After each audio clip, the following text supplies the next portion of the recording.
Құрметті қазақстандықтар, құрметті отандастар, құрметті әлемдегі әділдікті жақтайтын барлық жандар. Бүгін 2020 жылы наурыз айының 16-шы жұлдызы. Мен Алматы қаласы Байтасова 12-ші номерда орналасқан Қытай халық республикасының бас консулдығында келіп тұрмын. Полиция капитаны Ақылбек. Сіздің құжаттарыңызда бар ма? Қазір мен сөйлей қойын, Бірінші тексере салайын, сосын сөйлеп аласыз ба? Мен есімім Байболат Күнболат. Алматы қаласының тұрғынымын. Менде мынау менің інім.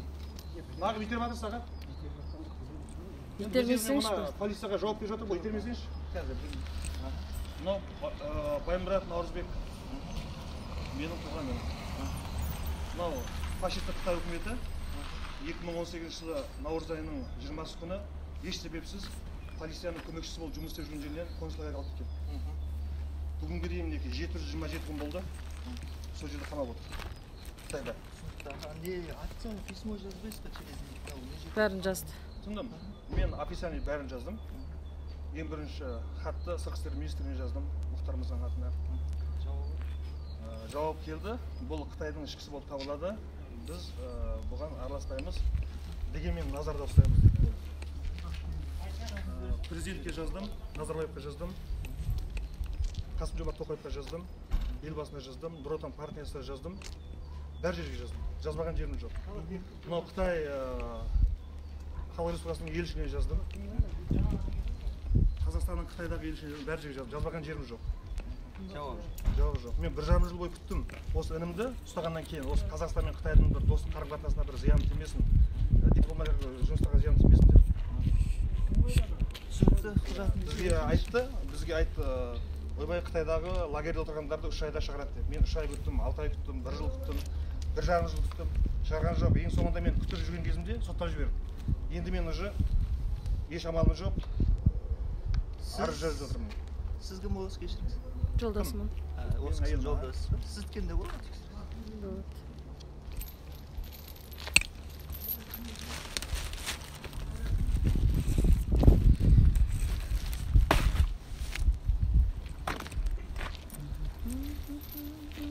Бүгін 2020 жылы наурыз айының 16-шы жұлдызы.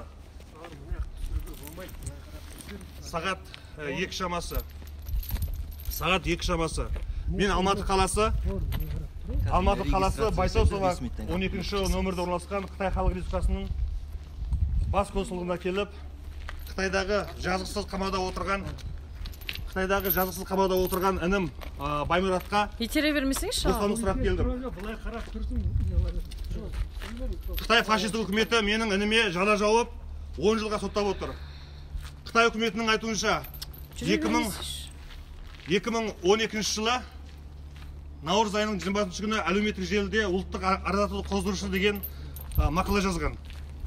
Ал 6 жылдан кейін 2018 жылы Қытайдағы геноцид басталған кезде менің інімді сол 2012 жылы әлеуметтік желіде мақала жазды деп соттап отыр. Бұл менің ініме барып тұрған жала жапқандық. Егерде ол 2012 жылы әлеуметтік желіде жазған болса, онда оны неге 2012 жылы соттамайды? Жоқ, аға, мен сіз түсінбедім. Қытай консулдығы ана жақта. Сіз мен артына қуып келіп қайқа кетіп тұрсыз айтасыз ба? Сіз өзіңіздің территорияңыздан асып кеттіңіз ғой. Сіз өзіңіздің жұмысыңыздың көлемін істесеңізші. Жұмысыңыздан шықпаңыз, аға. Шықпаймыз біз. Осылай қарап түсіре бер. Жұмысыңыздан артыққа кетпеңіз. Мен Қытай консулдығына барып тұрған жоқпын, мен мына жолда тұрмын. Тұра бер, болды, тұра беріңіз. Қытай фашистік үкіметі менің інімді еш себепсіз 10 жылға соттап отыр. Қытай үкіметі менің ініме жала жауып соттап отыр. Ешқандай дәлелі жоқ. Ешқандай сотталды деген қағазы жоқ. Тек қана маған ауыз жүзінде немесе WeChat желісінде ғана маған жазып отыр. Мен Қытай үкіметінің бұлайша інімді еш себепсіз соттауына жол бермемін. Қытайдың фашистік саясатына жол жоқ. Мен ініме Қытай үкіметінің бүгіннен қалдырмай бостандыққа шығаруын қатаң талап етемін.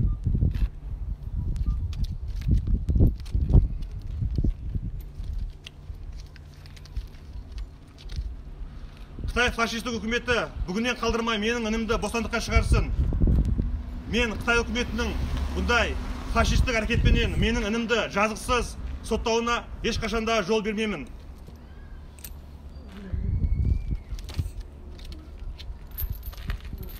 Екі 2018 жылы наурыз айдың 20 күні еш себепсіз 27 жасында інімді Қытай үкіметі соттап жіберді.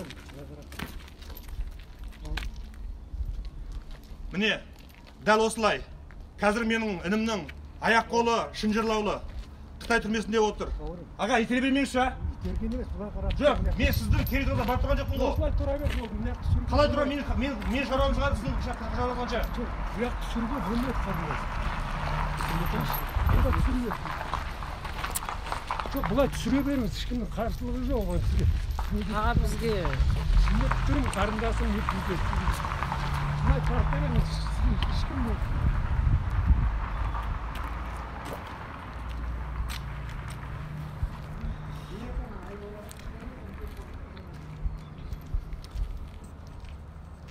Қытай фашистік үкіметі менің ініме бостандық берсін. Мен Қытай фашистік үкіметінің бүгіннен қалдырмай інімді бостандыққа шығаруын қатаң талап етемін. Менің інім бұлайша еш жазықсыз түрмеде отыруға тиіс емес. Ол түрмеде отырмау керек. Мен інім үшін ең соңғы демім қалғанша барлық қолымнан келгенше құтқару жұмыстарын жасаймын. Қытай фашистік үкіметі бүгіннен қалдырмай менің інімді бостандыққа шығарсын. Бүгін 727 күн болды. Қытай фашистік үкіметі менің ініме жала жауып, түрмеге қамап отыр. Мен бұндай фашистік әрекетке, бұндай заңсыздыққа менің інімді еш жазықсыз түрмеге қамауына ешқашанда жол бермеймін.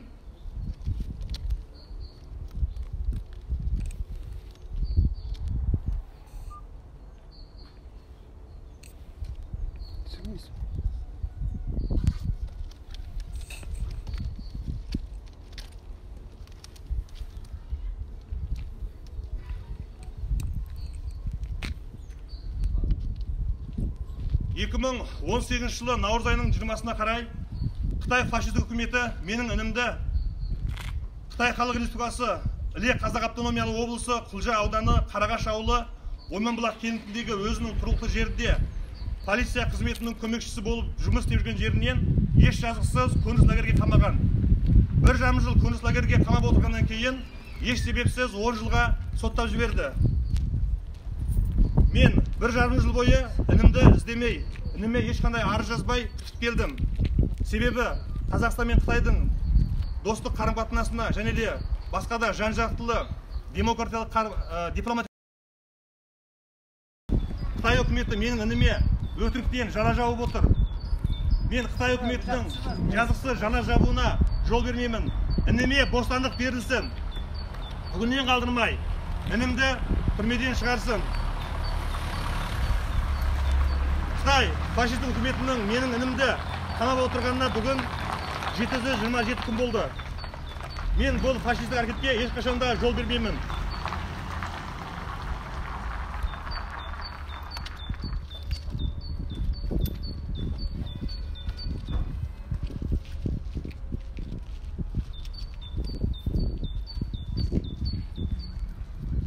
Менің інім қазір 727 күннен бері Қытай фашистік түрмелерінде еш жазықсыз дәл осылай шынжырда қол аяғы кісіндеулі түрмеде қамада отыр. Бүгінге дейін 727 күн бойы мен інімнің ешбір хабарын ала алмай отырмын. Өліп қалды ма, тірі ма, аман есен ба, жоқ, ішкі ағзалары саудаға салып сатылып кетті ма, мынау бүткіл әлемді жайлаған коронавирусынан жұғымдалды ма, жоқ салма, ешқандай хабар алу мүмкін емес. Інімнің әке шешесіне қоңырау шалсам, олар менің қоңырауымды көтермейді. Демек, Қытайдағы туысқандарымызға Қазақстаннан немесе басқа шетелдерден телефондар ұрылса, ол телефонды олар алмайды. Себебі олардың шетелден басқа туысқандарының телефон соққан қоңырауын алуға рұқсат етілмеген. Егер де олар шетелден адамдардың қоңырауын алса, телефондарға жауап берсе, сол үшін сотталып кетуі әбден мүмкін. Сондықтан біздің Қытайдағы туысқандарымызбенен телефонда байланысу мүмкін емес. Олардың ақпарат еркіндігі, яғни хабарласу еркіндігі шектеліп отыр. Және де мен інімді іздегенден бастап менің Қытайдағы інімнің әке шешесіне Қытай үкіметі қысым жасаған. Оның анық дәлелі інімнің шешесі Ырзық Асенғазықызы маған таныстардан Байболат арызын тоқтатсын, Байболат арыз жазғалы бері біздің жағдайымыз қиындап кетті. Бұл іске мүлдем араласпасын деп өзінің қандай да бір қатты қиыншылық көргенін айтып жіберген. Қытай үкіметі менің інімді түрмеге қамаумен қоймай, Қытайдағы туысқандарыма да қысым жасап отыр.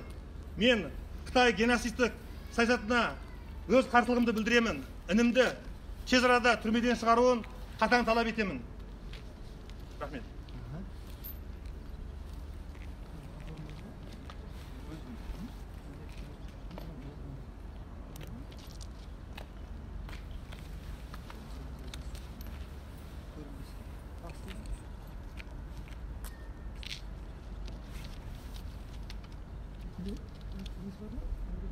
Қытай үкіметі бүгінгі күнгі жасап жатқан фашистік әрекетін тоқтатсын.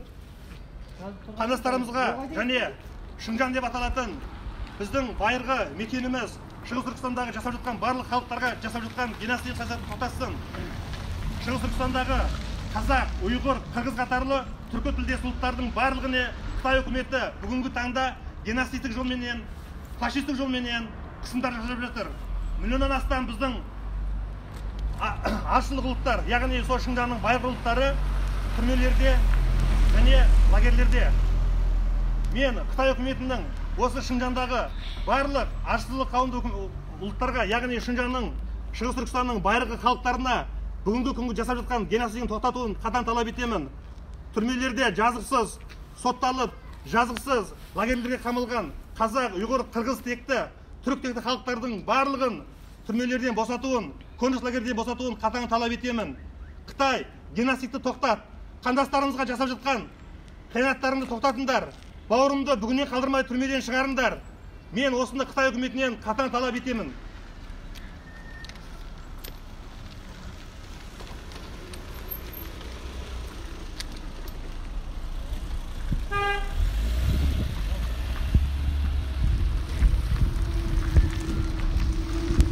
Бұл Асқар Азатбек, Қазақстан Республикасының толыққанды азаматы. Асқар Азатбекті 2017 жылы желтоқсан айының 6 күні Қорғас халықаралық шекаралық сауда орталығынан, яғни М5 Қорғас халықаралық еркін сауда аймағынан Қазақстанға тиесілі Қазақстанның территориясынан Қытай үкіметі барымталап алып кеткен. Бүгінге дейін Асқар Азатбек Қытай түрмесінде еш жазықсыз қамауда отыр.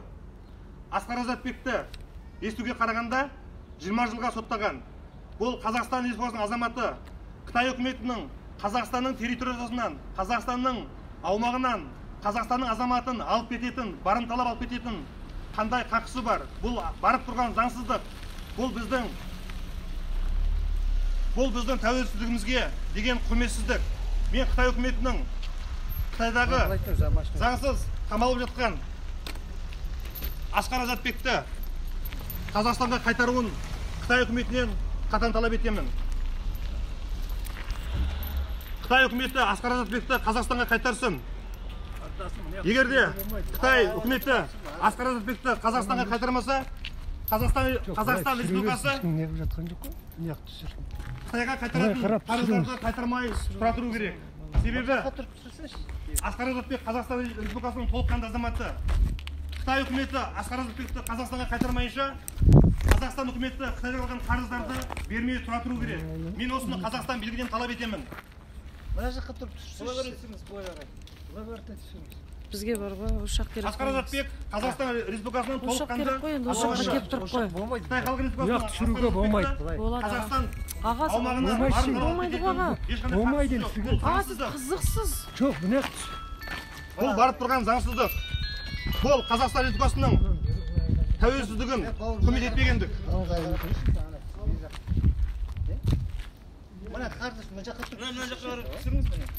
Жоқ, енді мына жаққа да қатысып тұр ғой. Асқар Азатбекте дәл менің бауырым сияқты, дәл осылай шынжырларменен байланып Қытай түрмесінде азап шегуде.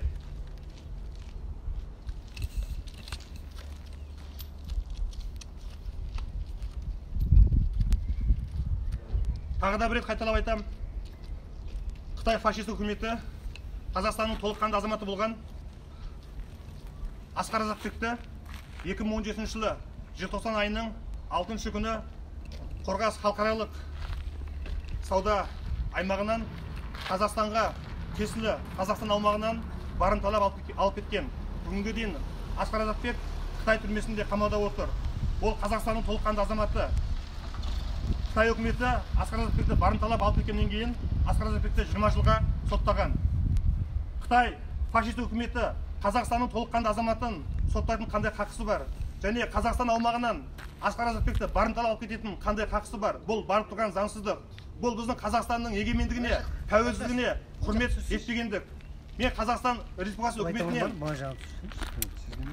Асқар Азатбекті Қазақстанға Қытай үкіметі қайтармайынша, Қазақстанның Қытайдан алған қарыздарын Қытайға қайтармай тұра тұруын талап етемін. Өйткені Қытай үкіметі Қазақстанның азаматы болған Асқар Азатбекті Қазақстанның аумағынан барымталап алып кеткен. Қытай үкіметі Асқар Азатбекті Қазақстан үкіметіне қайтарсын.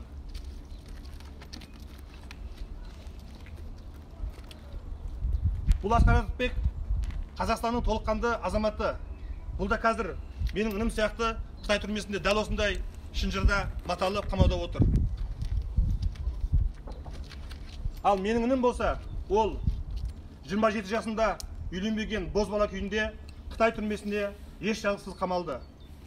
Бұл Қытай үкіметінің соңғы кезде 18 жас пен 45 жас аралығындағы осы Шыңжаңда, яғни Шығыс Түркістанда жасап жатқан байырғы халықтарды, түркі тілдес, түркітекті халықтарды, соның ішінде қазақ, ұйғыр, қырғыз қатарлы халықтарды еш жазықсыз концлагерлер мен түрмелерге қамап, олардың тұқымын тұздай құртуда.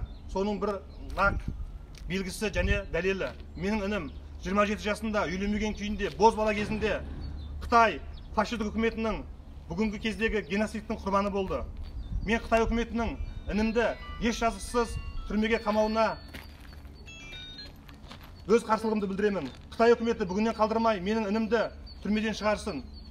Осыны Қытай үкіметінен қатаң талап етемін. Қытай үкіметі інімді түрмеден шығармайынша, мен осы Қытай үкіметінің Қазақстандағы консулдықтарыменен елшіліктеріне келіп, күн сайын өз арызымды айтатын боламын.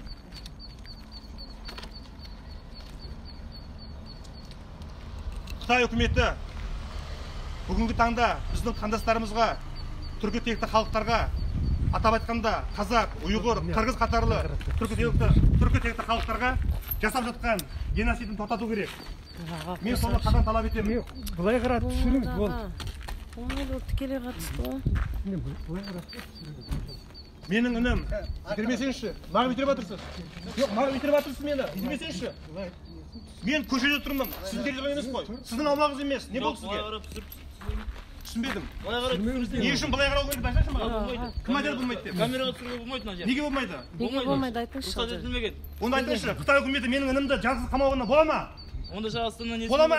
Болмайды ғой, дұрыс па? Қытай үкіметі заңға қайшы жасап, менің інімді жазықсыз қамап отыр. Неге мен Қытай үкіметі түсірмеймін камераға? Түсіремін. Қытай фашистік үкіметі менің інімді босатсын. Менің інімді босатпайынша мен ешқашанда бұл арызымды тоқтатпаймын. Қытай фашистік үкіметі менің інімді еш жазықсыз қамап отыр. Аға тікелей қатысты ғой, шынымен де ғой, осы жаққа келіп тұрып қойыңды. Ол түсіруге болмайды деп, ол сіздердің жұмыстарыңыз түсініп тұрмын, бірақ амал жоқ қой аға. Бәріміздікі де амал жоқ. Амал жоқ, ол түсіру керек біз аға, тиіспеңіз, бүкіл ел көріп отыр. Көре берсін. Көріп отыр ел аға, бүкіл Фейсбукқа тікелей эфирға шығып тұрмыз аға. Көре берсін, көре берсін. Аға болмайды деймін, тартсаңыз сіздің зданияңыз емес қой. Көре берсін, бұлай қарап тұрсын. Көре берсін емес аға. Жоқ, тұрсын, бұлай қарап тұрсын. Жоқ, түсіреміз, осы зданияға қатысты әңгіме ғой бұл деген. Түсіреміз, шоға түсіреміз. Міне түсіреміз. Неге түсірмейміз аға, қызықсыз. Біреудің шырылдап інісі жатса, соны шығармаса, 2 жылдан асса, осыған қатысты болса, не істейді? Бұл жерін бәрі түстемеді ғой. Істейді аға, Астанаға да бар. Қытай дөздер шығарып алмайсың. Қытайға барса, тура сол күні өлтіреді ғой. Енді өлтірсе, ол не қылды істер бізге. Аға, біз сізге ештеңе айтқан жоқпыз. Мен сізге айтқан жоқпын ғой, үнімді шығар деп. Бар бөлу шартпа не Мен аға? санап отырған жоқпыз ғой. Мен Қытайдың үкіметі айтып жатырмын. Қытайдың Қазақстандағы ешкімге айтып жатырмын. Консулдық айтып жатырмын. Бүйірістікінде қарамайды, ол жоғарғы. Сіз өз жұмысыңызды істеңіз, жақсы. Иә. Сендерге біздің мазамызды алып түсіндір. Мен сіздің мазаны алған жоқпын. Түсіресіздер, қайта келесіздер. Одан бәрі 1000 рет келіп, бәрі 100 рет келіп, толқы жоқ қой, дұрыс па? Ешкім Толқы бар ма, жоқ па, оны сіз білмейсіз. Сіз білмейсіз. Сіз өз жұмысыңызды істеңіз. Мен сіздің күзетіп отырған территорияңызға ешқандай қауіп төндіріп тұрған жоқпын. Менің қол аяғым шын жерде көріп тұрсыз ғой. Және мен әйеліммен келіп тұрмын. Айтыңызшы, сіздің қызметіңіз қандай мен? Кедергі келтіріп тұрмын. Былай қарап деген әңгіме жоқ. Былай қарайтын болсақ, анау көшеде де түсіре береміз, осы жерге қатысты әңгіменің бәрі. Анау көшеде де тұрып түсіре береміз, осы здание бізге қатысты. Аға, мен қолымды соламасайшы. Қолымды деп сола тұрсыз. Қалай мен шаруам шығар? Менің жұмысым ғой. Қайбот түсіруге вообще мүмкіндік бермей тұр мына кісілер енді. Жарайды, мына жаққа түсірші, мына жаққа түсір, иә. Болды ма енді? Болды ма? Түсірейін ба? Түсіре бер. Саған ешкім бізге демекші өзім неңді айтты, түсіре бер, ешкім қарсы болып тұрған жоқ. Түсір деп жатыр.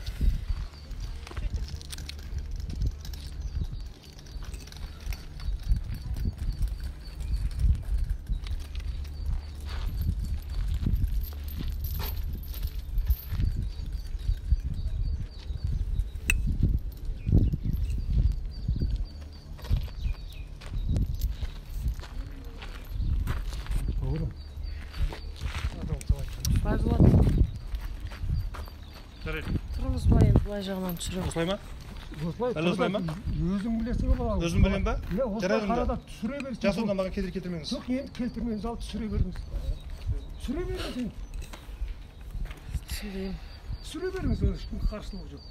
Аға, ондай болмайды ғой. Түсіре берсіңіз ал енді бізге ешқандай не жоқ.